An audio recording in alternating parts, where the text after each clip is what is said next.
What's going on YouTube? My name is FG3000. I'm back in the place to be and welcome to Soul Seeker R, a brand new action RPG hero collector that just came out a couple of days ago, sort of.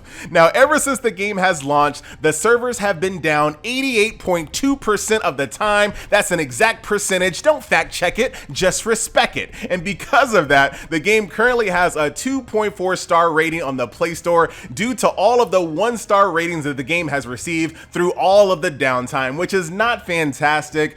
Getting out of the gate strong when your game launches is super important. You gotta hit that initial wave, you gotta get that initial momentum, because not a lot of games come back from the grave, ladies and gentlemen, and not a lot of people download games that have a 2.4 star rating on the Play Store. They tend to get ignored. So far, not looking great for Soul Seeker R, but let's see if there's anything else redeemable, ladies and gentlemen, by starting off, as we always do, with the heroes that you can collect, and it doesn't fare much better. Now, the game graphically is quite dated. Even though some of the characters have a good amount of detail on them, the graphics themselves overall for most of the characters are very detailed looking, they're very generic and extremely forgettable. And this, my friends, is unforgivable when this is your third, yes, count it, 1, 2, 3, quick maths. This is the third Soul Seeker title, and something has to change, guys. Like, these graphics, like I said, generic, forgettable, dated looking on your third game. Like, I'm not saying that every game has to look like Raid, Shadow Legends, Marvel Strike Force, Age of Magic. They don't have to be cutting edge, but you gotta have one thing. You have to have one or the other, right? You have to have really great looking graphics, or you have to have a memorable aesthetic, right? When I'm talking about aesthetic, I'm talking about World of Warcraft. You see World of Warcraft, you know that's WoW. You know that's Borderlands. You know that's Destiny Child, for example. If you saw these characters, would you be able to pick this out of a lineup of any hero collector in the, like, you gotta do something, guys. These characters are just not it, Chief. Not in 2019, not when all of the competition is ramping up in mobile. You have all of these high profile companies such as Riot here. You got King of Fighters bringing out the heavy guns. Like, mobile is getting better, and this not the same industry that it was 4 or 5 years ago. 4 or 5 years ago, this would have been okay. You would have been able to get away with this 4 or 5 years ago. But in 2019, ladies and gentlemen, on your third attempt at making Soul Seeker a franchise, a dynasty, a trilogy, a saga.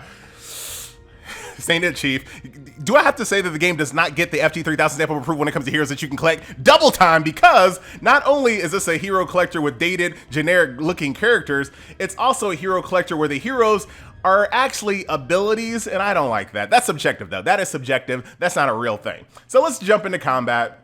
As you guys can see, it's your typical hero collector. You're gonna go from stage to stage to stage, 3-star in each one. There are multiple difficulty levels. You're gonna beat each difficulty level on your way to fame and glory and lots of goodies. So we're gonna just do a stage I've already defeated, just to jump in here. As you guys can see, it's a stamina-based game. We'll go ahead and challenge this stage here. So you can bring a leader character, but all these cute little characters back here in the background looking like they're ready for war, no, they're not. These are just like your abilities. They come out temporarily to do the attack, but then they disappear. So none of these characters are actually going to be fighting alongside you for any extended period of time, which I least favorite way to do hero collectors in my opinion. But once again, like I said, that is subjective. There is a little bit of quality of life here, so you can auto repeat the same stage over and over, and it has auto progress, which is a perfect stamp from FG. I love when games do auto progress, especially nowadays when games tend to give you really overpowered 4 and 5-star characters in their game. The first few stages in hero collectors usually don't require you to do any real manual gameplay, so let me auto progress until I get to a point where I actually have to start paying attention. So here we are in combat. As you guys can see, action RPG, using my little digital joystick here to kind of run around. So let's do some attacks. So as you guys can see, I can summon this character. They'll come out and attack for a little while, and then after a period of time, dun, dun, dun, dun, they'll disappear. And that's how the game works. You have a main character, and you have all of these little auxiliary characters here that you only summon when you need to do things, such as heal. You do a heal. Once again, she'll hang out there for a little while. She'll do some attacks, and then she'll disappear. I just don't like that. I rather just have them all out. I think that'd just be a lot more fun for me personally. But once again, like I said for the third time, that is subjective. So here we are. We can definitely turn the game on auto as well as auto skill, and the game has some pretty decent spell effects. Once again, I'm not ragging on the game as far as It's general, like I said, this game, had it came out 3 or 4 years ago, it would have been a pretty good title. But in the sea of all of these newer games, it's just gonna be forgotten. It's gonna be, I can't even recommend why you would play this game in a sea of games like Epic 7. You know what I'm saying? And the brand new King of Fighters. You got Black Desert Mobile coming out. You got all of these like really high profile games out or coming. I don't know why you would play this. I really don't. I'm sorry, Soul Seeker. Maybe on the 4th try. But this game is just 4 years too late. It's not a terrible game. It's a hero collector by the numbers. You got campaign stages, you have arena, you have endless tower modes, you have raid bosses, you have guilds. It ticks all the boxes. There's no long extended load times like Digimon Re-Arise or anything like that. So overall, it ticks all the boxes. It's just bog standard. It's just bog standard. And I just don't think that's good enough, especially when this is your 3rd attempt at a video game. Like, I think it's time to bring it up a notch, don't you? Am I alone? I might be alone. So that's the general campaign stages there. You do have Arena, which shuts FG up just temporarily. Just temporarily, though. I'll show you. I do like the 2D art, though. I really do like the 2D art. Here in Arena, everyone's here. So it shuts me up just a little bit. I prefer this for all the combat, to be honest. Like, I would prefer for all of the characters to be out. I think the game just looks better that way, and the collecting the characters when they're all out and they're all helping you and you always get to see them, I feel like connects you to the characters more and makes you want to collect them more, makes you want to upgrade them more, which brings me to my other thing. Even though you summon the characters and they basically act like temporary skill boosts and things of that nature, heals, AoEs, things of that, you still have to equip them, which feels wrong for me. Like, I understand that you temporarily summon them and they stay out there and fight for a little while, so you might as well have gear and equipment on them, but it just doesn't feel right. And I found myself just like being annoyed that I had to equip all of these characters that don't really truly fight alongside with me. But once again, that is a subjective nitpick, so that might not affect you at all, so do keep that in mind. So that's the campaign. We talked about the arena. Of course, the game does have an endless tower mode. Every single day you're gonna get 3 of these challenges here. It's pretty straightforward. We're not really going to go in here and do any gameplay here, but you're going to go through this tower, go as high as you possibly can, getting yourself goodies along the way. In addition to that, you also have your daily resource grind. So every single character has their own element type. In order to awaken your character and turn them into purple stars, you can basically go in here, get this little material right here. So for example, this character is Frost. I'll collect these types of inferior ice essence. These get higher and higher in their rarity, which allow me to go from purple star 1, purple star 2, 3, 4, etc., etc. So that's basically how that works. There are also raid encounters here under the Demon King Fortress. So once again, let's go ahead and jump on into a stage of, actually, can I go up to one more? The game does kind of let you know if you're going to be ready for it. It'll say good here, or it'll say danger if you're probably not going to be strong enough to defeat it. But here are the raid bosses. And then once again, I got to go back to my comment on dated graphics.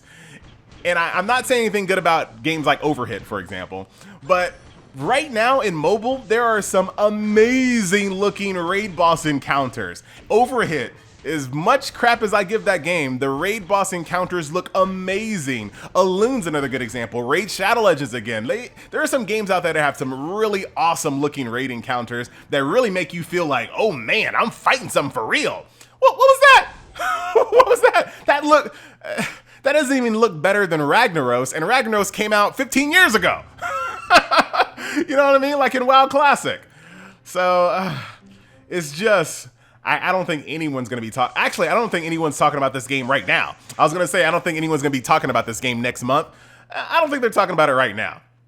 And don't be trying to make little cute little ice waifus to try to get on FG's good side. That ain't enough. just not memorable enough. Just late. I think that's the overall theme for this game. It's just late. I could totally see myself playing this game 3 or 4 years ago, but today, with all of the great games I have to play, all the great games that you have access to, just no point. Just no point. So that are all. I've showed you all the gameplay modes: the campaign, endless tower, arena, raid boss, awakening dungeon. That's it. Nothing outside the box, nothing super interesting. If we go back over here to the home screen, we do have our tried and true dispatch mission here, where you send your characters out on missions. They come back in a few hours with goodies. If we go back over here, I am in a guild. I joined that really quick, but even the guilds, ladies and gentlemen, you have check-ins, you have some guild missions, which are basically dailies for your guild, and a guild shop. That's it. Literally it. Once again, 4 or 5 years too late. There's no like guild raids or like guild like co-op, guild war, nothing. Just literally bare minimum guild function. Bare minimum. The only thing that the game does that I thought was interesting is that it does do the 30 pull multi-summon that Epic 7 does, where you can re-pull a multi-pull 30 times in the very beginning to get the characters that you want. But now, I feel like even that's late. I feel like now it's infinite summon now. Why stop at 30? Give people an infinite summon. How about that? Be 2019 about it. You also have crafting, but like I said, I don't even think anyone is ever gonna get to that point, to be honest. But that's pretty much the game. Soul Seeker are late, dated, I'm losing my voice here. It's early morning down here in Austin, Texas. Late, dated, generic, forgettable. That's just my thoughts, ladies and gentlemen. But if you do want to play the game, I will have the links down in the description below. You want to see the summoning animation? Also, a little boring. There you go. Look at this guy. Do you want to collect him? This is what you're looking for? How about this guy? Or girl. Could be anything. Or animal. I don't know. Or, yeah, I mean, is this what you guys want? Does anybody want to play this? I hate to be so hard on it, but at the same time, I'm okay with being hard on it because this is their third game. Just want to do one more. Actually, I probably have enough gems to do like a full multi. This guy looks like, just because he has detail on his armor, he looks good. How much does this cost? Can I do this? Ooh, 900, easy. They did give, I will give them a meager amount of props, is that they did give a bunch of apologems for having the servers down for so long. So shout out to them on that one. Here is a quick 10 pool multi. There's gain. Yeah, I'm done. Anyway, guys, so that will do it, ladies and gentlemen. Oh, actually, one last thing.